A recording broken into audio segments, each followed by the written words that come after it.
Hey guys, welcome back to Raise Create Cards. I hope you've been having a wonderful week, and I hope you have an even better weekend coming up.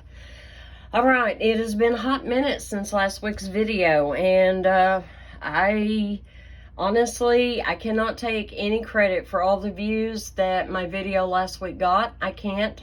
I am not all that when it comes to being a YouTube creator. I absolutely am not. And I really couldn't understand for a little bit why it was getting so many views. And I did a little bit of digging and come to find out YouTube promoted my video.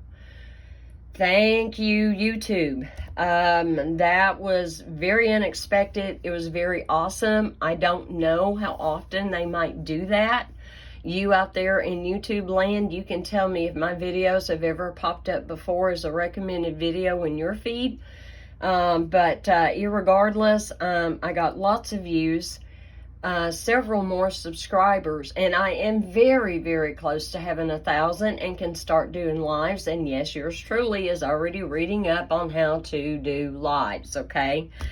I don't have all the fancy equipment to be able to do 2 cameras and all that at this point, but in time, as my channel grows, as I build a relationship of trust, and that's a heavy responsibility on my part, as I build that trust with you and start to gain more orders. I mean, you know, all of us demonstrators are just trying to make a living, right?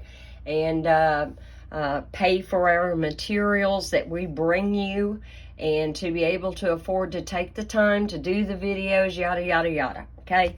And we're just like anybody else working for a paycheck. And as things progress, and I know they will because God is good all the time, then yes, I'll be able to kind of get a little bit fancier with my camera setups and things. But anyway, onward and upward. I am very humbled and I am very blessed, because all by my little self, I would have never got that many views. And thank you guys. Thank you guys for the thumbs up. Thank you for making your comments or asking your questions. I love it. I just eat that kind of thing up, and I try to be really, really quick at always answering anybody's comments. So thank you so much for that. For those of you who have subscribed, thank you. And I am going to rise to the challenge to try to bring you good content. Okay, enough yada yada, okay? Yeah, fast forward to almost the 3-minute mark. Now let's get right into today's card.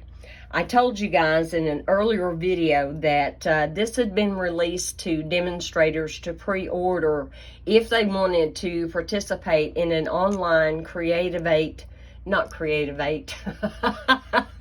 That belongs to some other demonstrators, and I love those women too, and you may know who I'm talking about. It was Creativity Now. It was a Stampin' Up project, and I really did not want to do a video back in the day with this, because I knew you guys would not even be able to order it until September the 6th when the new mini catalog goes live, okay? So now that it's almost time for you to be able to pre-order, and this video hopefully will be fresh in your mind, let's get going. I am using some of the dies and the stamps, and I am using the Happy Birthday. I am using the largest flower, and I am using 2 of the single leaf. And as cute as that is, I just didn't feel like it worked very well on today's design, and so I elected to die cut 2 of those. We are using for our color palette, ta-da, that's it, Lost Lagoon. I am using Lost Lagoon ink, Lost Lagoon cardstock, and I am using, it's an online exclusive. Many of you already have the Irresistible Bloom stamps and dies. This was the DSP, also online, Hello Irresistible 6x6, okay? You know, when that first got released, Lost Lagoon had not been announced as a new color or anything, and yet it was listed on the back along with Pretty Peacock. And most of us, well, a lot of us, were familiar with Pretty Peacock from, I don't know, was it 3 years ago? Anyway, we were all happy to see that come back. Lost Lagoon was before my time. It was a new color for me. I've been itching to play with it, and I have a teeny bit, but today we're really gonna play with it, okay? This card that we are going to make has several different names. It's called a box card. It's called a double box card. It's called a panel card. Different names. I don't know where it originated. There are quite a few videos out there showing you how to make this, and you can make it in portrait mode or landscape, and today we're going to make it in landscape, okay? So let me get my trimmer up here, and you'll notice I have 2 pieces of cardstock of Lost Lagoon, and this piece right here is 9 1/4 by 5 1/2, okay? So you need one of those, and this is, I actually call this like the card base. So we're gonna score at 1/2 inch. And make sure I'm right on that line. Always make sure, oh, I don't even have it down where you can see it, heavens to Betsy. Make sure your paper is flush. Stamping Up in the trimmer, they give us that little ridge, that little backstop there, and that just helps making sure your paper is straight. And when you're cutting kind of a long length, look here and let your eyes follow down. Make sure it's perfectly straight. When I very first started card making, I can't tell you how many times I cut crooked, and it's like, well, what did I do? Well, that's what I didn't do.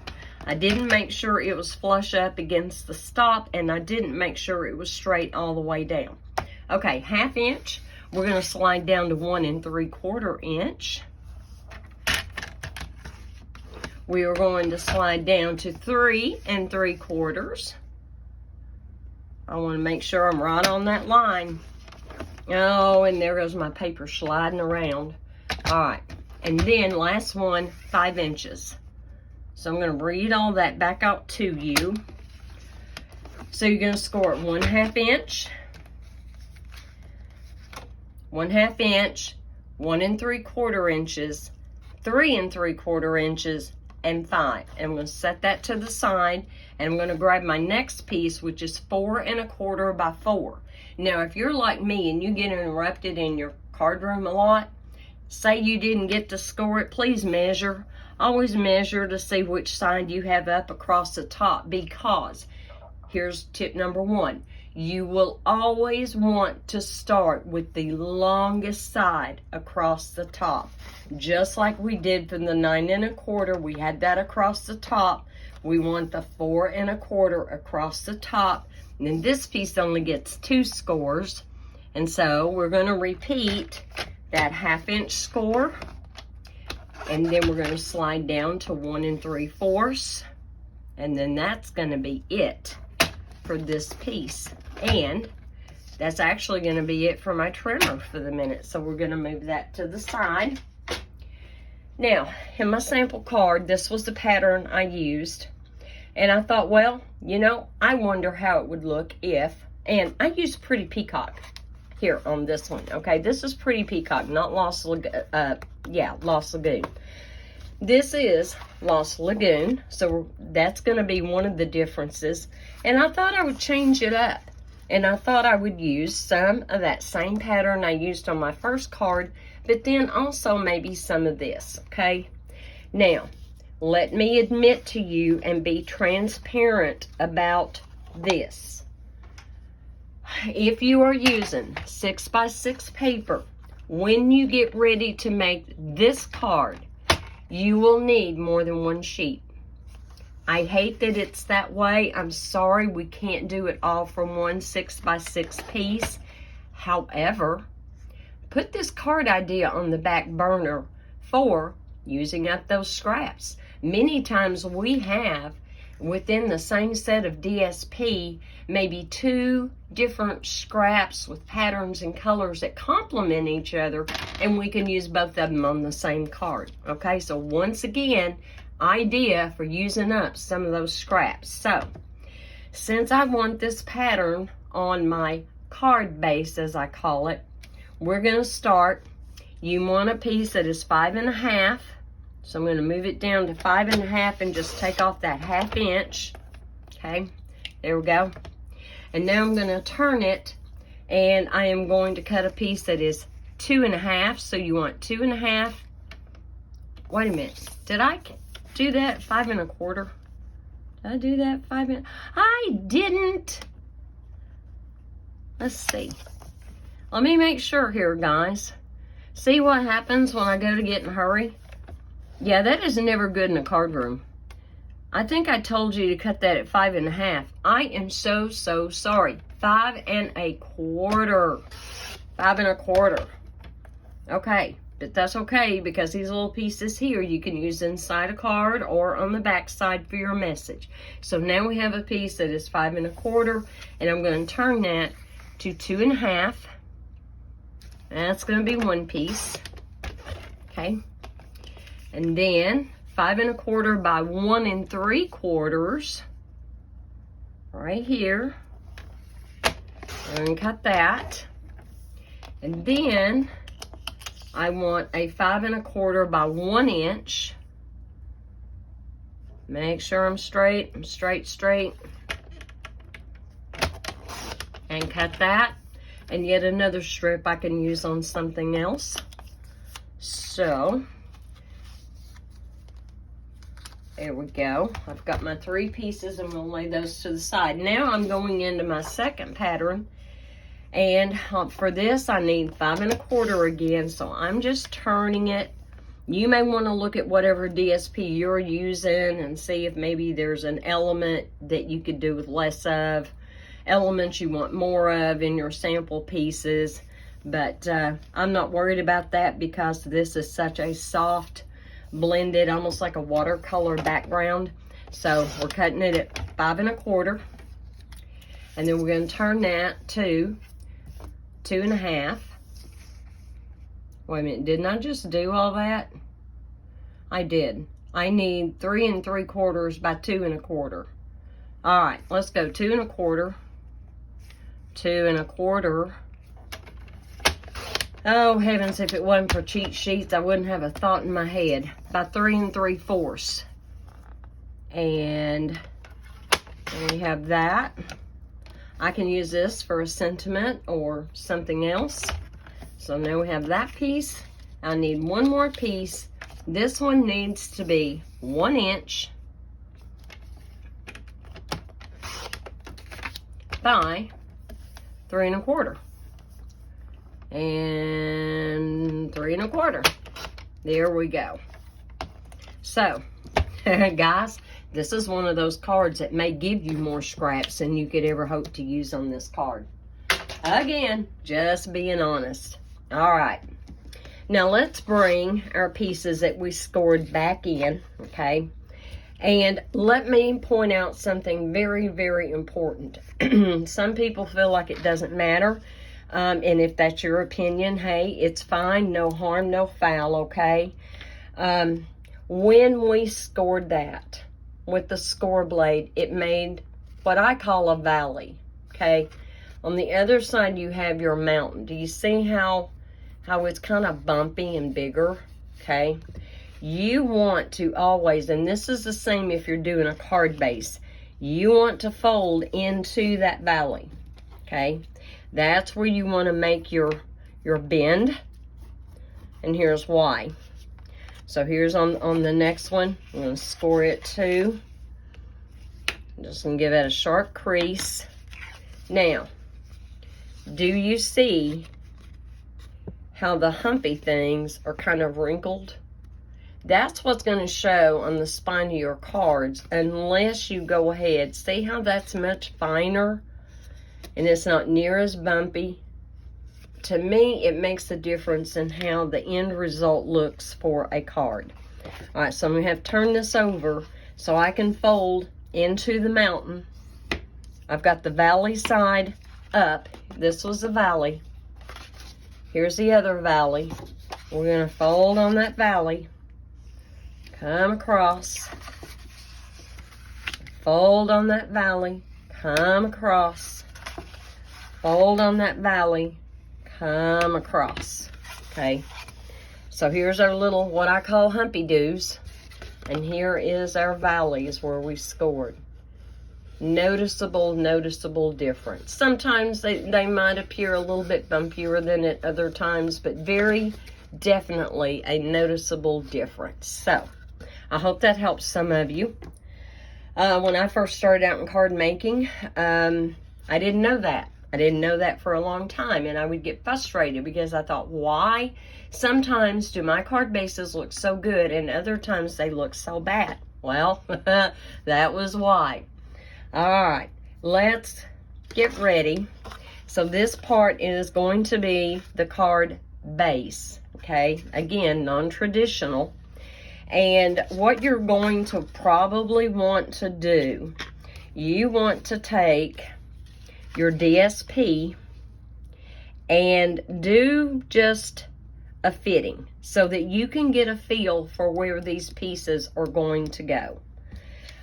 You'll be able to look at the sizes and you'll be able to figure out real quick, because you're going to have like a 1/4 inch border on all of your panels where the cardstock goes. Let me see. Where's my piece? We want a piece here at the top. Well, not there at that top. Yes, we do. So that piece will go right there. All right, if I can hold my mouth right without any of this being glued down. Oh, heavens. All right, you get the idea, okay? This is going to be your main part. And I'm just going to go ahead and start laying it down. And then I'm going to give you a really big tip on how easy it is to glue all this together. However, my very first card that I tried to make, my very first one, earlier this week, yeah, I totally messed that up, and I'll show it to you here in a minute. It's kind of funny. I'm still trying to figure out if I can salvage it. If I can't figure out a way I can salvage it, it's just going to go in the trash. Speaking of trash, as I'm looking around, I'm not seeing it. Oh my goodness, so I may have already done that. Okay, now one of the first things you're going to notice is that this DSP doesn't cover this whole first panel down to the first score line. You don't need it to. I mean, if you really want to do that, you know, you can, but you don't need for it to. This is all you need right here. And this was a piece that was 3 3/4 by 2 1/4, I believe. I think so. And then I'm going to go ahead and take this piece and lay it on this panel. I'm thinking I might get away with mixing both of these patterns. I do tend to kind of want things to kind of match up. But I also know and have learned in my creative journey that sometimes things actually look better when they're not matchy-matchy, okay? So we've got that piece on there. Then I need to get this piece right here. So the first time you try this, please do like stop and start the video. And maybe watch how to glue it together a couple of times, because I don't want you to do like I did. You know, don't end up having to totally redo your all your stuff because it wasn't cut right or it wasn't scored right, or, you know, yeah. Now, so at this point, we are ready to glue. And as you may have guessed, it is a skinny little strip right in here that we are going to apply the glue to. We're going to do a dry run, okay? You want the first part, which will have glue, and the second part to be folded down, okay? As you're looking, you want it down, and then you're just going to take and press that down. So remember this when you get ready to glue. 2 parts down, 2 parts up, facing you. If you can remember that, you're golden, truly. So, 2 parts down, 2 parts up, and then seal. Now, I am electing, even though it may take a hot minute more, I am electing to use regular glue. I had made a comment in a recent video that when I very first started card making, I used tape runner all the time. And then I made the comment, I wasn't real sure. Okay, remember, 2 down. And we got our glue on the first one, but we got 2 panels down, 2 panels up.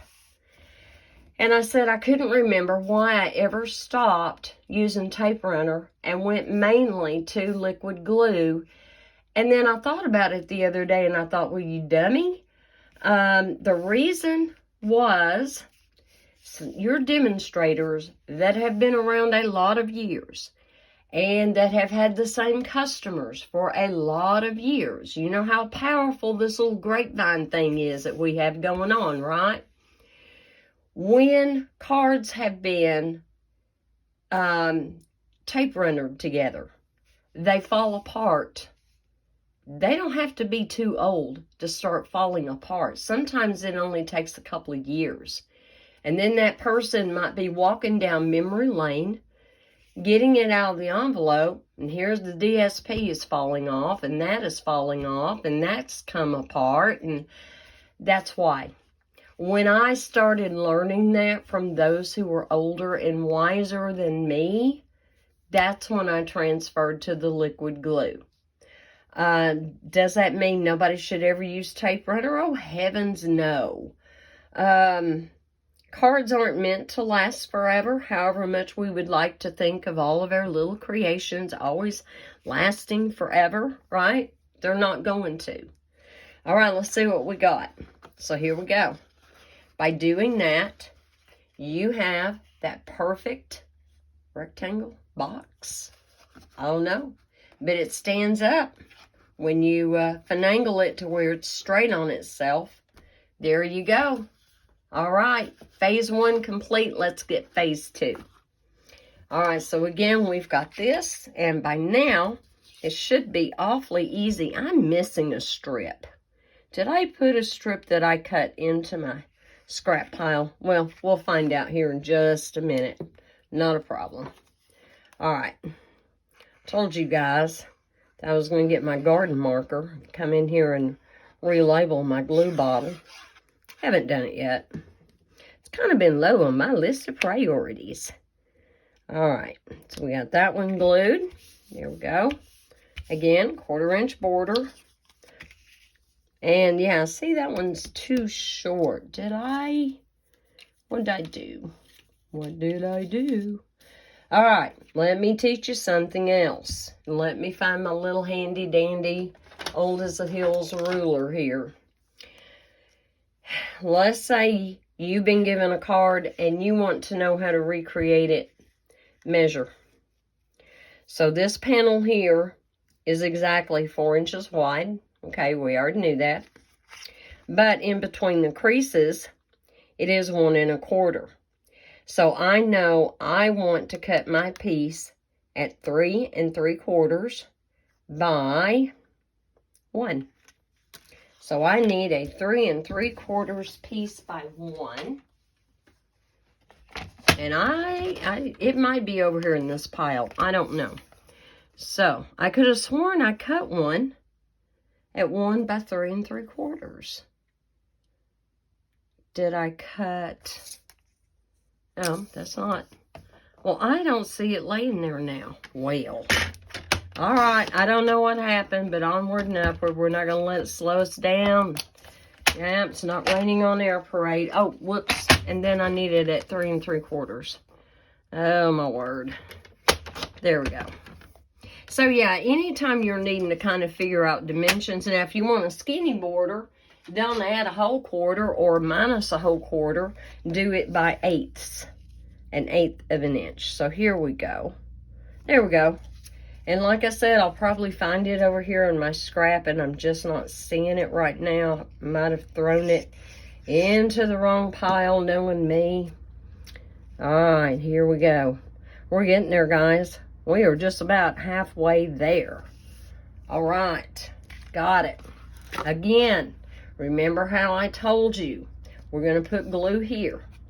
You're gonna fold it 2 panels down, okay? And this time you're only gonna have that big panel facing you. And you're gonna line this up with the edge of your DSP. So do you see how that is coming to the edge of my DSP? I'm not going all the way up. I'm not. I am just to the edge of that DSP, okay? And if I can hold my hand there, once that is glued down and this is brought down, do you see how that just comes together? Isn't that awesome? See there? All right, so we're gonna put glue on here. So it's always 2 panels back. Whether or not you have 2 panels facing you depends on where you're at. And so we're going to take this and I'm going to look, try to center it the very best I can, and line that up with the edge of where the DSP stops. I don't want to go past it. I don't want it showing either. I want that to be a seamless integration there. Can you kind of see what I've got going on? And then my glued part is actually right down in here.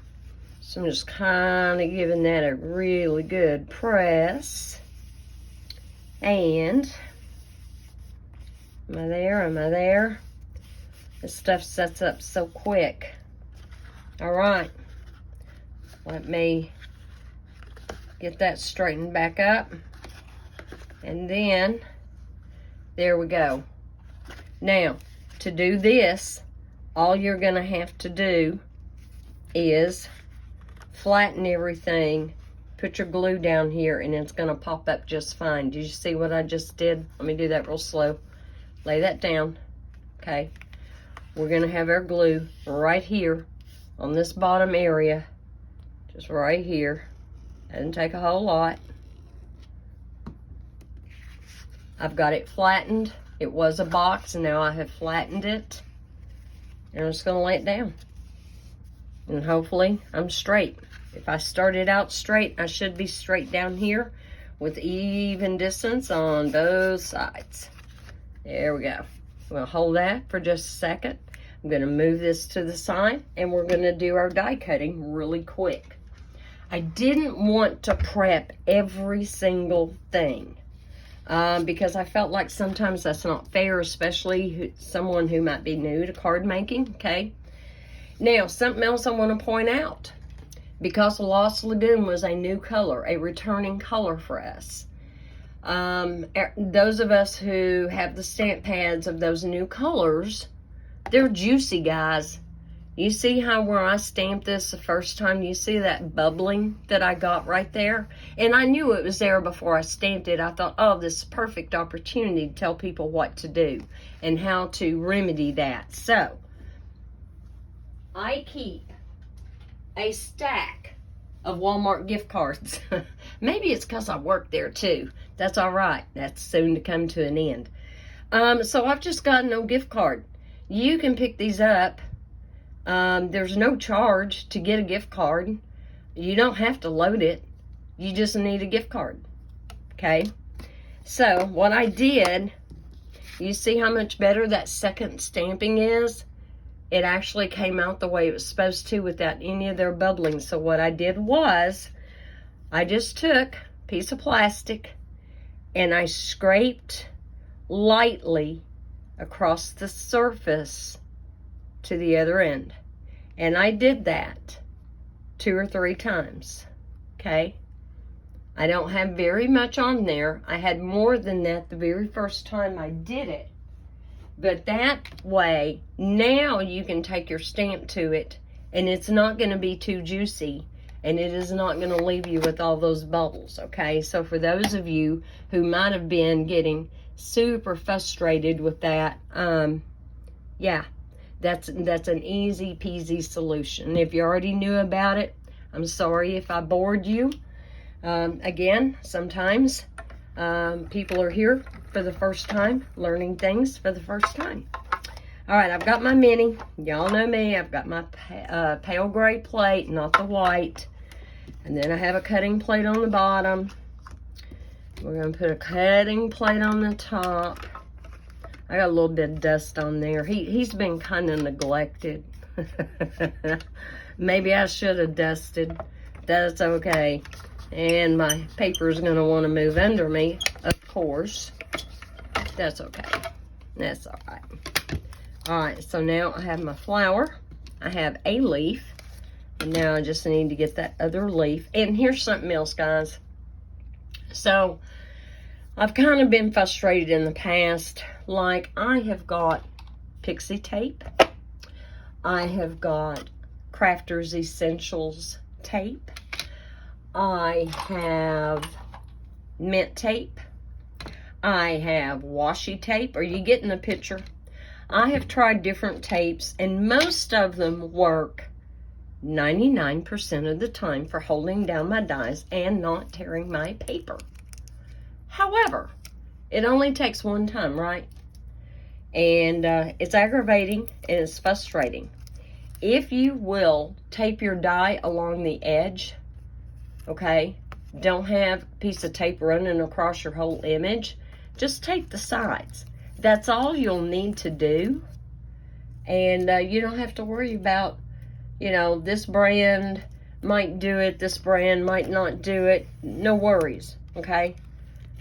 And especially if it's a brand new piece. So, I'm going to put that die over to the side. I'm going to tape this one back down and get a piece of my tape that I just put over there. I don't know why I put it over there. I'm going to tape it very carefully on the side here. On the side.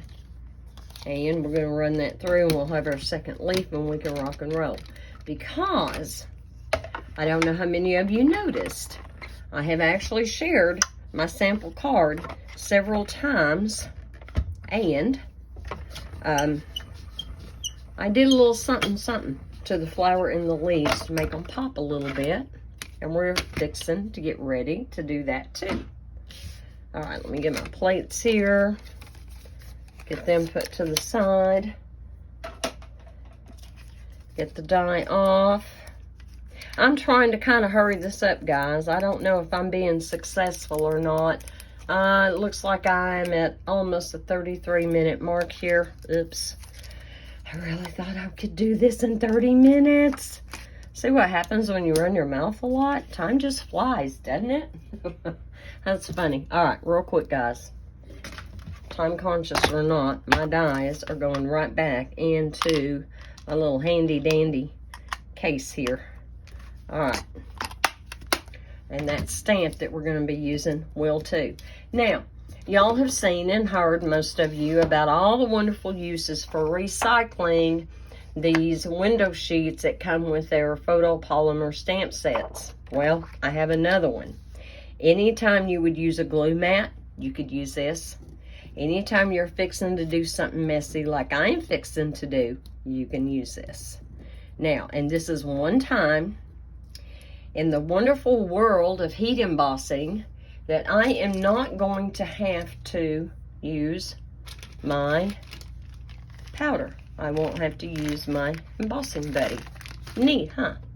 So here I've got my Versamark pad. I store it upside down, just like I do some of my other pads, to make sure that ink is always there at the surface.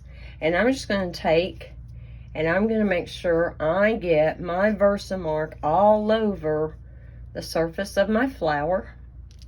I'm going to do the same thing with my leaves. Okay. And, well, it will pick it up for the most part. There we go. And I'm just kind of pressing into that. Okay. And they're all good and wet. You can't see it on camera, but I can. Now, I'm going to get out my handy dandy Stampin' Up! Clear embossing powder. And you can see my real fancy lunch meat container here. Oh, I've got containers that are supposed to be here today too that I ordered off Amazon. So we'll see. I tend to be a very visual person, and so yeah, we'll see if I ordered correctly or not. But the reason why I like these containers, I can put in more than one container of embossing powder into whatever I've got. Like this one is clear. And then I know I'm good to go for a while. So I'm just going to pick that up ever so carefully and tap my spoon off. This was one of my kids' spoons from when they were kids. It was probably Sydney's, I'm guessing, and I missed a corner. There we go. All right, that's all you have to do. You don't have to flick and flick. It's so aggravated when people do that. You just worked to get all that on there. You know, gently tap off the excess, but don't feel like you got to go to town and beat it up. My goodness. There we go. There's that one. And see if I can get a hold of this one. See if I can get a hold of this one. Sometimes this slick surface will work against you. And done. Done. All right. But I just like this method so much better. I have found that I tend to spread much less of the embossing powder than when I do it over paper and then try to funnel the paper, and does it ever all come off the paper? No, it doesn't, and it goes everywhere. And I have much less to clean up afterwards when I use a bigger container, but that's just me. All right, I'm going to turn my heat gun on. I'm going to put it on number 2, which is a high setting, and I'm going to let it run for just a few seconds. You want to do that for 2 reasons. Depending on how thin your cardstock might be, or if you're working with vellum, or even with our window sheets, you don't want to have the heat on the thinner medium, the more fragile medium like vellum, any longer than you have to. So do give it a few seconds to kind of heat up before you come at it, so that you are in contact with that cardstock as little as possible. So I'm just going to hold this down, and I'm hoping you guys will be able to see as that turns, it will get darker. I mean, clear doesn't have anything going for it other than when it starts heat setting. You see that? You see it turning? I hope so. There we go. I think I've got all that. And you'll know, even when you're using clear, and I don't know if I can get it to show in the camera. Come on. I'm not opening up my tweezers enough. Okay. So do you see the shine? So you can see this on camera, whereas you can't see the Wink of Stella. You're going to look at it real close, and that's all you want to see is shine. If any of it looks powdery, and it does to me right there, you see where it's not quite as dark? So I need to hit that again because I missed it. It happens. What you don't want to do is not check and miss something, and then it's going to smear and rub off on you, and you're going to get frustrated. So avoid the frustration. Just go ahead. Now it's all shiny. Now I can see it. Can you see how even that area is shiny too? There we go. And this is an easy peasy way just to give your card a little something something. Let's go again. I'll try to hold it so you can see it change. I love it when I'm watching somebody else do heat embossing and I can see it changing and I can see the magic happening. Isn't that neat? I love it. It's addictive, guys. If you haven't got into it, it is not hard. It is not rocket science. It truly is not. Look at that.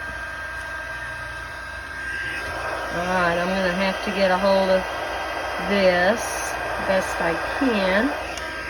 Okay, see if I can show it again, because it's just magical.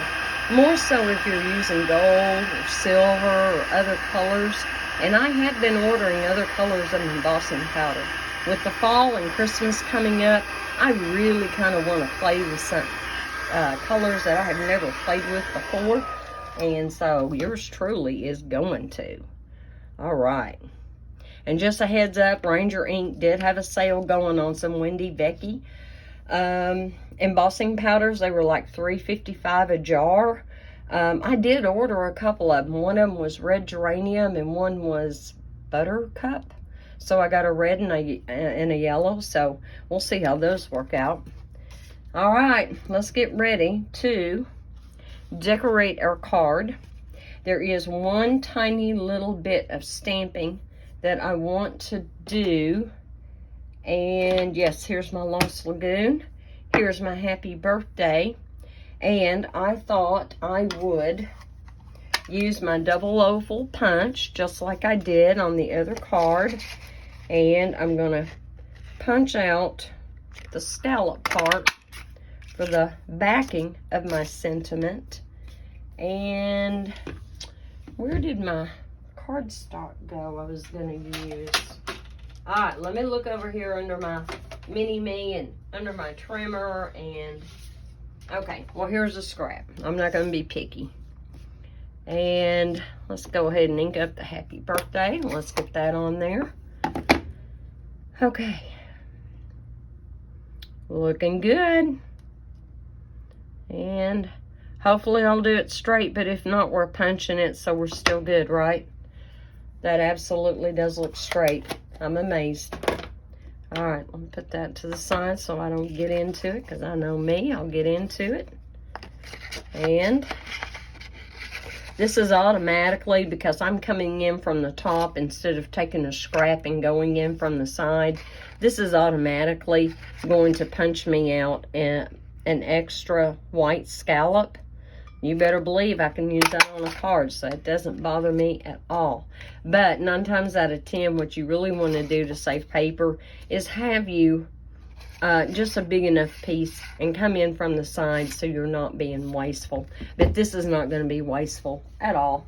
So just another tip for you. You know, sometimes we just have to kind of stop and think about what we're doing, right? All right, so I've got that. I'm going to glue this on here. And we'll have that done. And then all we have to do is just start laying everything down. And guys, we're done. We are done. Awesome. Now, could you heat set the sentiment? Oh, you could. Yes, absolutely. But the sentiment isn't always what I want to showcase. Sometimes it's the design elements that are in our card. All right. Now, here is where I'm going to change one thing. In that set, there is a die that cuts out the stem. Do you see how tiny that is? Oh my gosh, I thought I was going to throw that thing across the room or shred it and put it in the trash before I was done. It is so tiny, tiny, tiny. So this is what I'm going to do. I'm going to figure out where I want my flower. And you know, just for ha-has, let's do it on this side. And then, and I wasn't prepped all the way, but I'm going to get out my little handy dandy stem stamp out of that Translucent Blooms. And let me find a block here. Just going to lay it on there. I'm going to ink this up in Lost Lagoon. And, yep, that's probably right about where I want that. And where do I want that flower? So, I'm eyeballing it, and I'm guesstimating. You know, you could always take a pencil and make you a line. Ta-da! There we go. There's my stem. Hot diggity dog, because that was a tiny little thing to try to keep up with when I die cut it. So, crafting is all about having fun, right? Now, I am going to bring in dimensionals because I want to pop these up, the flower and the leaves. Absolutely. And if you have not visited my channel before and you're wondering why I have lines on my dimensionals, here's another tip. Take your dimensionals and draw lines all the way through them. Here's why. If you're working with a lot of dimensionals, and everybody who knows me knows that I am healthy in my use of dimensionals, and you start removing those white backgrounds, and after you've removed a few, you may forget which ones still need to come off. Well, guess what? I know which ones I've took off and which ones I haven't. So there's another quick and easy tutorial, right? Okay, let me turn my flower around. And he's gonna come in here right like so. And I still have plenty of stem left to do my leaves. And believe it or not, guys, I'm gonna do one. And that's it, per leaf. It's a miracle. I know. That's something that's on the back side. So that's okay. Now, honestly, I don't know that there is a right and wrong end to attach to the stem. I don't know that there is. I don't know why you cannot use either side you want to. Well, let's see how that would look if this end attaches. Well, I think that would look just fine. So I'm going to pop that down right there. So what do you think? So far, so good. See how quick that was? It was not hard at all. And I have this. And I'm just going to go ahead and glue that down flat. Again, you could pop up the sentiment. You could heat emboss the sentiment. Did I let that get clogged? Ooh, did I let that get clogged? I need a pen. I've got one. Oopsie. Yeah, these little nozzles, it doesn't take long, so you got to be careful. Now, I mean, it doesn't dry up right away, but I did let that sit there uncapped for quite some time because I was running my mouth, you see, and not paying attention. All right, and I'm just going to lay that right there. Hopefully the words will be straight. And yes, it is okay if you come off a little bit. There's nothing wrong with that. As far as that goes, if you wanted to bring your sentiment way down here, and you could definitely do a bigger sentiment, you can. Bling. We got bling. And then we're done. Let me put my lid on before I neglect him and he fights back. So, the bling I'm using, guys, I have no idea what paper pumpkin kit it came out of. And we may not be using any bling because although I just had it here, how do you lose it in like 30 inches of space? Where'd it go? Ah, here it is. I did. I covered it up with my Walmart gift card. So these are retired, but I'm always looking to use up stuff that I have already spent good money on. And so I'm going to take these. They have the yellow and little bits of like a light green or a light blue. And so I thought I would use those on my card. And then I'll bring in my sample card, and I'll bring in the card I didn't finish, or I didn't cut right, okay, or I didn't glue it right. I don't know that I cut it wrong, but I certainly did not glue it correctly, and so, yeah, and it's a sad little situation there. All right, so here we go. What do you think? Isn't that cute? It's really cute, and guys, you know, once you've got your measurements, just cut it, score it, glue it, boom, you're done. It really does not take as long as it did in this video. Okay, so here was the one, and I couldn't figure out why, if I pulled this down, why it was like this. Do you see why? It is because I glued this way up here at the top instead of folding back the way I should have and lining this part up here. So I shortchanged myself. I haven't figured out how to save it. So at this point, what I'm going to do is I'm just going to cut these off. I'm just going to cut all these panels apart so that I can salvage as much as I can and just use them on other cards. Oh, my heavens. So learn. Okay. The one before the video, the one after the video, and here's the difference between the Pretty Peacock and the Lost Lagoon, okay? One's a little softer, one's a little bit more in your face, and we mixed the two different patterns of DSP on this one, and we didn't on this one. What do you think, guys? I hope you've enjoyed this. I hope you make some of your own, and until next time, guys, I want you to know you truly are loved. Be blessed, be safe, and know that God is good all the time. Bye.